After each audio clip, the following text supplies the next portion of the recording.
अगर आप अपनी बिटसेट 2024 की प्रिपरेशन को लेकर जरा सा भी सीरियस है तो ये वीडियो आपके लिए काफी ज्यादा इंपॉर्टेंट रहने वाला है, क्योंकि हम देखेंगे कि आपके पास जो यहाँ पे 45 टू 50 डेज का टाइम रह गया है उसको किस तरीके से जो है हमें यहाँ पे यूटिलाइज करना है।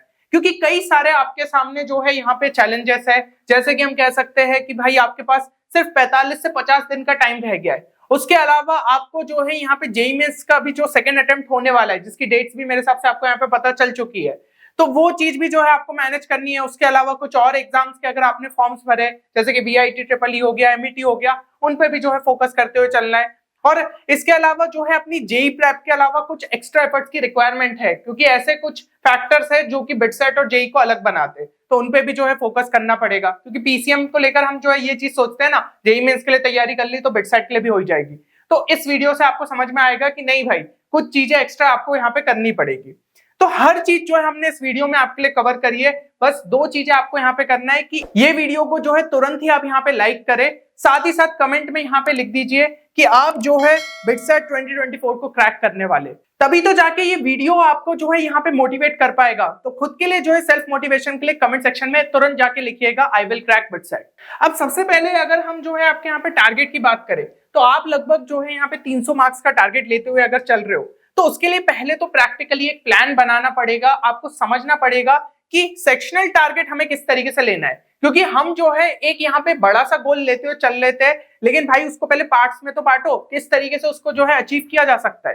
तो इसके अंदर अगर हम जो है बात करें, आपका टारगेट जो है सेक्शनल वाइज लगभग इतना होना चाहिए। ये हमने इस हिसाब से रखा है कि लेवल ऑफ डिफिकल्टी वाइज, जैसे कि एलआर एंड इंग्लिश सेक्शन ये काफी ज्यादा स्कोरिंग सेक्शन माना जाता है आपके बिटसेट पेपर के अंदर, तो 75 प्लस तक का स्कोर जो है आउट ऑफ 90 निकाला जा सकता है। बस यहाँ पे प्रैक्टिस अच्छे तरीके से करनी पड़ेगी।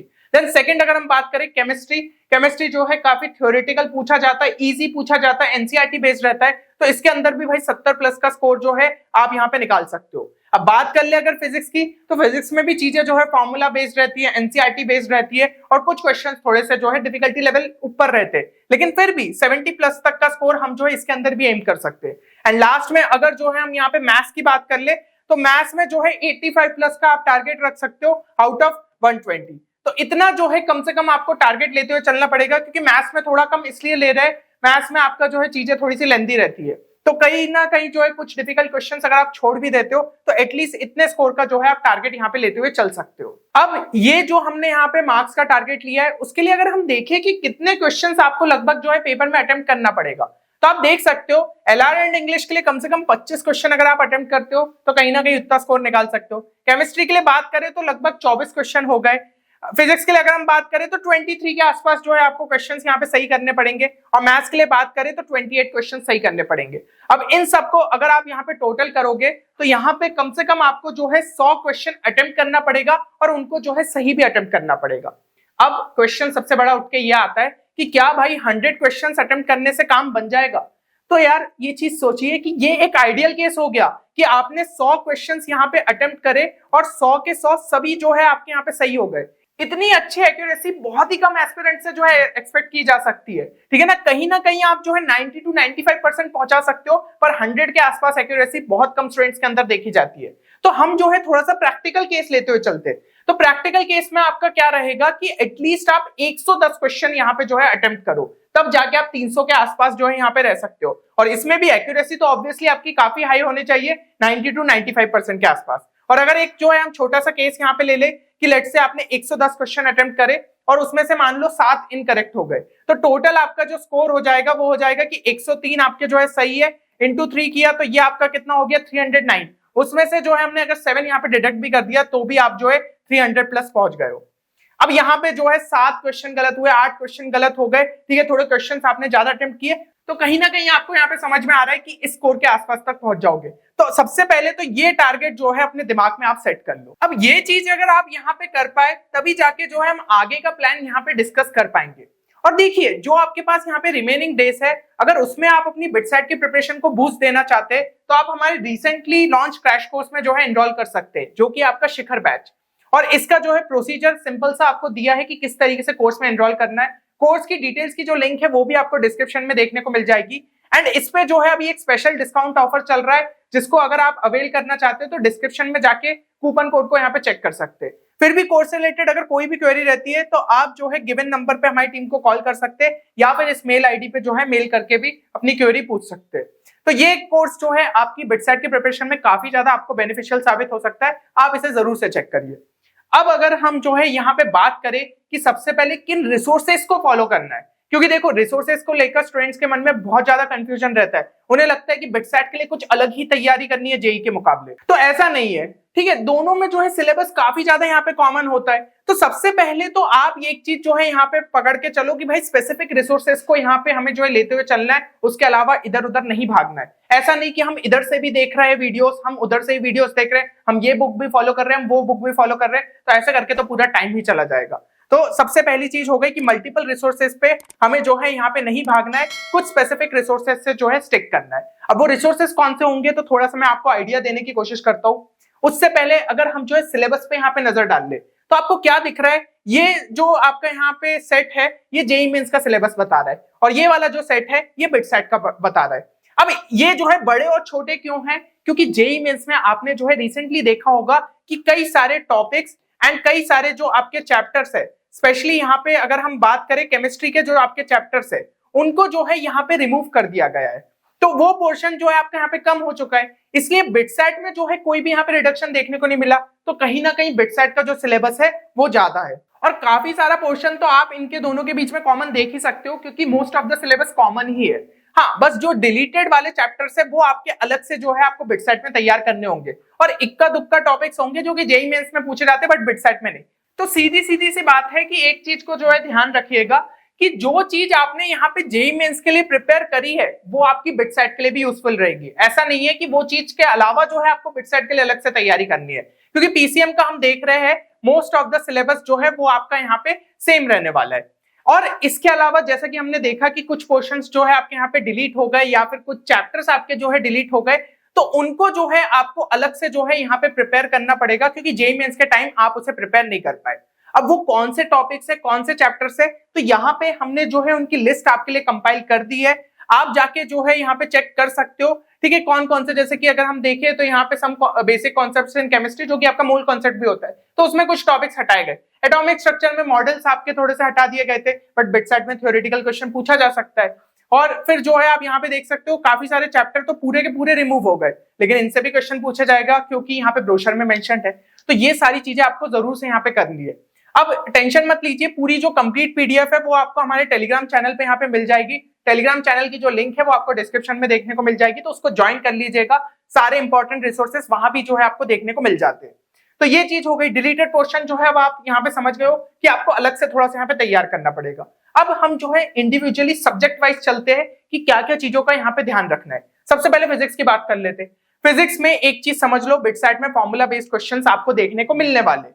तो इसका मतलब क्या है, जितने भी फॉर्मूलेस है वो आपकी टिप पे होना चाहिए। कोई भाई सोते सोते भी पूछ लेना कि ये फॉर्मूला बताओ, आपको पता होना चाहिए, क्योंकि फॉर्मूला पता है, अगर थोड़े से भी आपने उसके सॉल्व्ड एग्जांपल्स देखे हैं, आपको उसका एप्लीकेशन क्लियर है, तो वो क्वेश्चन आप कर पाओगे।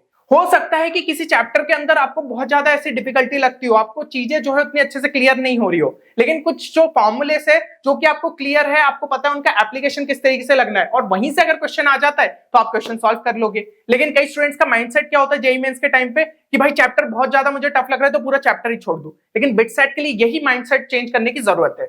इसके अलावा जो है थ्योरेटिकल चैप्टर्स आप थोड़ा सा एनसीईआरटी से देख सकते हो, जैसे कि मॉडर्न फिजिक्स हो गया, है ना, तो ये सब आपके थोड़े थ्योरेटिकल चैप्टर्स हो जाते हैं, तो इनको एक बार एनसीईआरटी से जरूर से आप चेक कर सकते हो। बाकी अगर आपको जो है चैप्टर्स की यहाँ पे थ्योरी को स्ट्रेंथन करना है तो एक रेफरेंस बुक साथ में रख सकते हैं, एससीवी रख लीजिए या डीसी पांडे रख लीजिए, इनसे जो है आप हेल्प ले सकते हो। या फिर अगर आप कोई कोचिंग में ऑलरेडी इनरोल्ड हो तो उनके मॉड्यूल्स को भी आप जरूर से यहाँ पे चेक कर सकते हैं। ये चीज हो गई आपके फिजिक्स के लिए। बात कर ले केमिस्ट्री की, तो केमिस्ट्री में कुछ चीजें आपको ध्यान रखनी है। 3 सेक्शन है हमारे। सबसे पहले अगर इनऑर्गेनिक की बात करें, जितनी इंपॉर्टेंट रिएक्शंस है, जितने इंपॉर्टेंट ट्रेंड्स है, ऑर्डर्स है, जितने इंपॉर्टेंट एक्सेप्शंस है, वो आपको यहाँ पे पता होने चाहिए। और देखो इनऑर्गेनिक एनसीईआरटी के बाहर नहीं पूछी जाती, तो एनसीईआरटी से ही अच्छे से स्टिक कर जाओ, एक एक लाइन जो है अच्छे तरीके से यहाँ पे पढ़ डालो। अब बात कर ले ऑर्गेनिक की, जितनी इंपॉर्टेंट रिएक्शंस है, स्पेशली भाई नेम रिएक्शंस की अगर मैं बात करूं, डायरेक्ट क्वेश्चंस यहाँ पे देखने को मिलते हैं। इसके अलावा फंक्शनल ग्रुप टेस्ट हो गए, इंपॉर्टेंट रिएजेंट्स हो गए, कुछ आपके जो है यहाँ पे इंपॉर्टेंट स्ट्रक्चर्स हो गए, ये आपको ऑर्गेनिकली यहाँ पे तैयार रहना चाहिए। तो इसमें भी जो है एनसीईआरटी अच्छे से देख सकते हो, या फिर थोड़ा बहुत जो है अपने कोचिंग मॉड्यूल से भी पढ़ लिए, कुछ एक्स्ट्रा पॉइंट्स लग रहे, इंपॉर्टेंट पॉइंट्स लग रहे, तो उन चीजों को आप यहाँ पे देख सकते हो। फिजिकल के लिए अगर हम बात करें, इंपॉर्टेंट फॉर्मूले सारे आपको जो है क्लियर रहने चाहिए, जितने इंपॉर्टेंट ग्राफ्स है वो आपको पता होने चाहिए, क्योंकि ग्राफ बेस्ड क्वेश्चंस भी यहाँ पे बिटसेट में देखने को मिलते हैं। और इसके अंदर भाई एनसीईआरटी आप अच्छे से पढ़ सकते हो, और जो है पी बहादुर को यहाँ पे लगा सकते हो, क्योंकि उसके अंदर सॉल्ड एग्जांपल मिल जाएंगे। मान लो कोई फॉर्मूले क्लियर नहीं है अगर फिजिकल केमिस्ट्री में, तो यहाँ पे जो है ये बुक आपको काफी ज्यादा हेल्प प्रोवाइड कर सकती है। तो ये चीज आपने केमिस्ट्री में कर ली। अब बात कर लेते हैं हम मैथ्स की। मैथ्स में देखिए क्या ध्यान रखना है, आरडी शर्मा सॉल्ड एग्जांपल्स आप कर सकते हो, अप्रोच समझ में आएगा। कई स्टूडेंट्स को तो भाई अप्रोच ही नहीं पता होता कि क्वेश्चन को अप्रोच किस तरीके से करना है, तो जितने सॉल्ड एग्जांपल्स करोगे अप्रोच जो है क्लियर होता जाएगा। और देखिए मैथ्स के बारे में एक सीधी सी चीज समझिए, जेई मेंस में अभी जो लेवल देखने को मिल रहा है ना, जैसे 2022 की बात करूं, 2023 की बात करूं, या फिर अभी जो है 24 जनवरी की भी बात कर लो, तो ये जो लेवल मैथ्स का छू रहा है, जहां पे हम देख रहे हैं कि एडवांस तक पहुंच रहा है, इस लेवल का जो है आपको वेबसाइट में देखने को नहीं मिलता। ठीक है, तो आप क्या कर सकते हो, 2021 और उससे पहले के जो जेई मेंस के पीवाईक्यूज है उनको साथ में सॉल्व कर लो। ये सिर्फ मैं इसलिए बोल रहा हूं कि कॉन्सेप्ट्स आपके काफी अच्छे लेवल पे यहाँ पे बिल्ड हो जाए। ठीक है ना, कॉन्सेप्ट्स काफी अच्छे लेवल पे बिल्ड हो जाए। लेवल ऑफ डिफिकल्टी की अगर मैं बात करूं तो इनसे भी जो है हमें कम ही देखने को मिलेगा। क्वेश्चंस आपको और इजी शायद जो है डायरेक्ट फॉर्मूला बेस्ड क्वेश्चन समझ में आए, पर हो सकता है कॉन्सेप्ट्स और अच्छे से क्लियर हो जाए। तो पहले तो भाई सॉल्व एग्जांपल्स करने आरडी शर्मा से, और जो है उसके पीछे अगर एमसीक्यूज जो आपको दिए रहते हैं वो भी आप लगा सकते हो। फॉर्मूलेस क्लियर हो जाएंगे, आपको एप्लीकेशन पार्ट क्लियर हो जाएगा। फिर बस जेई मेंस के जो है ये थोड़े इजी लेवल के क्वेश्चंस जो कि पहले पूछे जाते थे उनको आप यहाँ पे देख सकते हो, ताकि बिटसेट के लिए और अच्छे तरीके से प्रिपेयर हो जाओ। तो ये चीज आपको मैथ्स के लिए कर लेनी है। अब लास्ट सेक्शन जो कि हमारा हो जाता है एलआरएन इंग्लिश। कई स्टूडेंट्स इसे इग्नोर करते, पर इग्नोर आप मत करिएगा। 90 मार्क्स का वेटेज है। फिजिक्स का कितने मार्क्स का वेटेज होता है? 90 मार्क्स का होता है। केमिस्ट्री का कितना होता है? 90 मार्क्स का होता है। तो कैसे हल्के में ले सकते हो? इजी है, स्कोरिंग है, डेफिनेटली इसके अंदर एक अच्छा स्कोर निकाला जा सकता है। और देखो करना क्या है, एनटीएससी के जो है ना, आप यहाँ पे मेंटल एबिलिटी टेस्ट वाला जो सेक्शन होता है उसके पीवाईक्यूज लगा सकते हो। अच्छे लेवल के क्वेश्चन है, बिटसेट के ऊपर के ही लेवल के क्वेश्चन है, आपका दिमाग खुल जाएगा और उनको जो है प्रैक्टिस कर सकते हो। और सबसे मजे की बात है यार, ये अपने मतलब टाइम पास मान लेना आप, तो ये क्वेश्चन आप एज अ टाइम पास ले सकते हो कि भाई 2 चैप्टर्स के बीच में ऐसा लग रहा है बहुत ज्यादा दिमाग जो है अब उलझ गया है, अब थोड़ा सा बीच में ब्रेक लेते, सीधा सीधा मेंटल एबिलिटी टेस्ट के क्वेश्चन लगाओ ना, दिमाग खुल जाएगा। ठीक है ना, ये भाई सॉल्व करने में मजा भी आता है। तो ये चीज जो है आप कर सकते हो। डेली के 15 मिनट जो है ना, और साथ में इंग्लिश न्यूज़पेपर को रीड करने में लगाओ। अभी अगर हिंदी न्यूज़पेपर आता है तो अच्छी बात है, एक आधा कोई जो है आप पीडीएफ डाउनलोड करके भी इंग्लिश न्यूज़पेपर का कर सकते हो। और घर पे अगर आता ही है इंग्लिश न्यूज़पेपर तो एक आधा आर्टिकल रीड करने की आदत डाल लो, या एडिटोरियल जो है आप रीड कर सकते हो। आपकी जो वोकैब और ग्रामर की स्किल्स है ना, वो लगातार यहाँ पे इंप्रूव होगी। कुछ नए वर्ड्स आपको पता चलेंगे तो उसके मीनिंग ढूंढने की कोशिश करना। ठीक है ना, तो कहीं ना कहीं आपका जो है वोकैब और अच्छे तरीके से बिल्ड होगा। यही सब चीजों की तो रिक्वायरमेंट रहेगी आपको बिटसेट में क्वेश्चन सॉल्व करने में।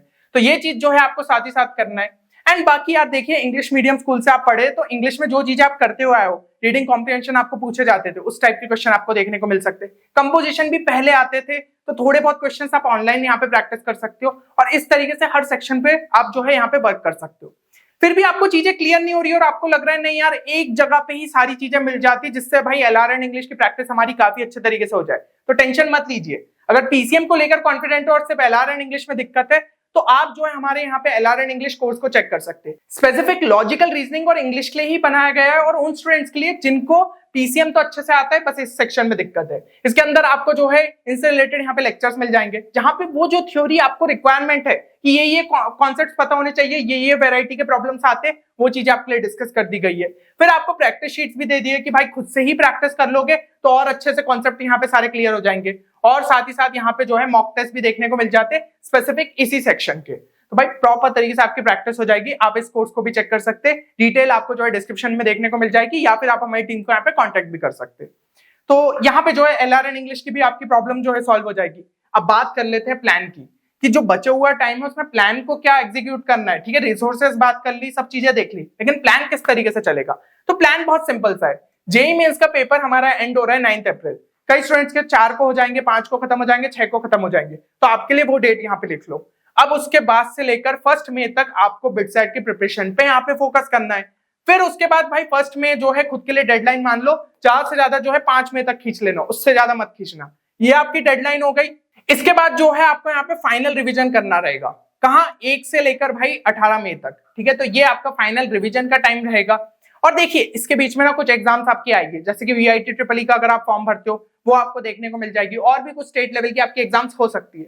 तो उनके लिए एक ही चीज करिएगा, ज्यादा से ज्यादा बस भाई मॉक टेस्ट लगा लेना, ताकि उनके पेपर पैटर्न को लेकर आप जो है फेमिलियर हो जाओ।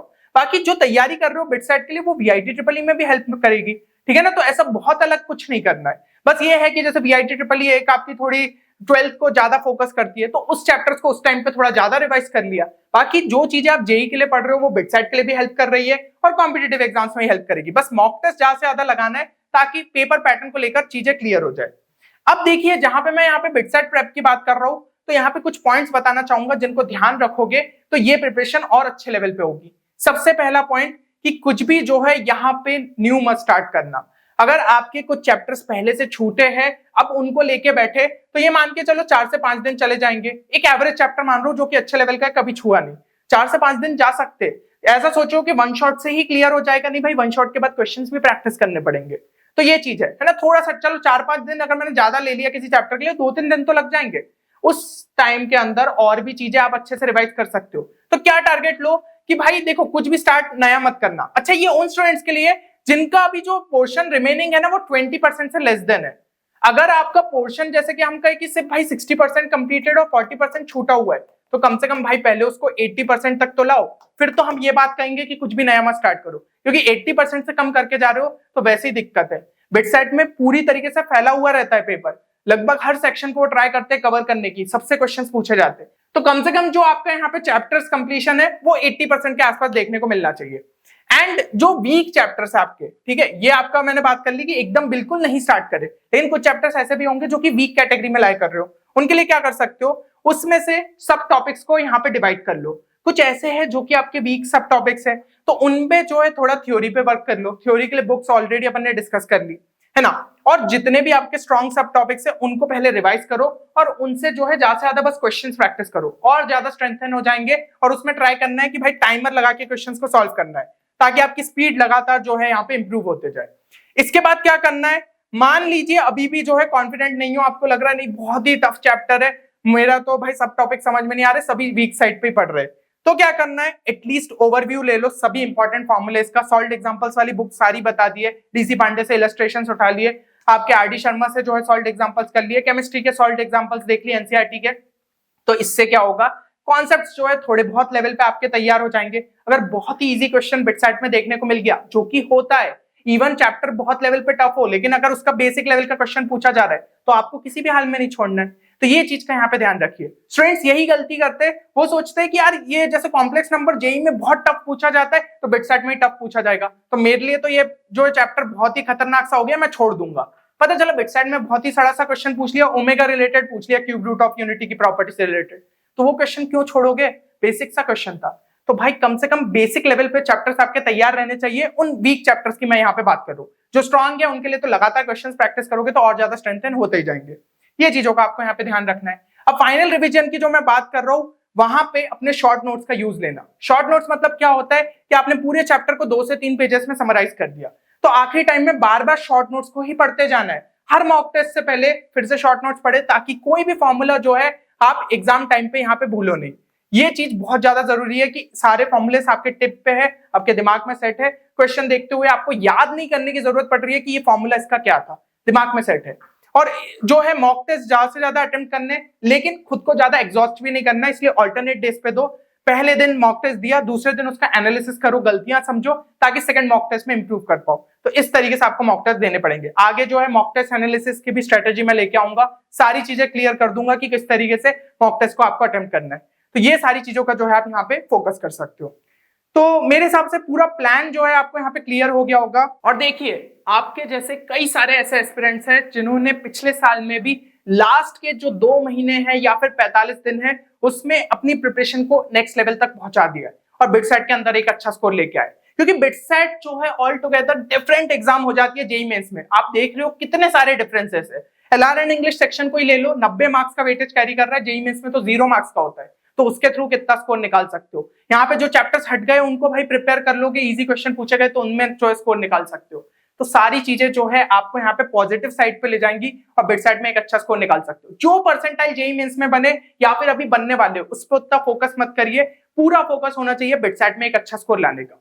अगर आप जो है ये चीज मानते हैं और बिटसेट में एक अच्छा स्कोर लाने के लिए तैयार है तो ये 3 चीजें जो है कमेंट सेक्शन में जरूर मेंशन करिएगा फॉर योर सेल्फ मोटिवेशन। सबसे पहली चीज, आपका फेवरेट कैंपस यहाँ पे कौन सा है, ठीक है, पिलानी है, हैदराबाद है या फिर गोवा है, वो चीज जो है मेंशन करिएगा। देन आपकी फेवरेट ब्रांच कौन सी है, मानता हूं मेजोरिटी यहाँ पे सीएस लिखेंगे, लेकिन सही में आपका कोई चीज पैशन है तो वो ब्रांच भी जो है आप यहाँ पे मेंशन कर सकते हो। तीसरी चीज है आपका टारगेट स्कोर जो है आप क्या लेके चल रहे हो, यहाँ पे फर्स्ट अटेम्प्ट या सेकंड अटेम्प्ट में से जो भी बेस्ट आ सकता है तो टारगेट स्कोर भी जरूर से मेंशन करिएगा। अगर ये 3 चीजें आपके दिमाग में क्लियर है तो उस गोल की तरफ आप पूरी तरीके से क्लियर हो और एक अच्छा स्कोर जो है निकाल सकते हो। चलिए, उम्मीद करता हूं ये वीडियो आप सभी के लिए बेनिफिशियल साबित होगा। मिलते हैं अगले वीडियो में, तब तक के लिए take care and good bye.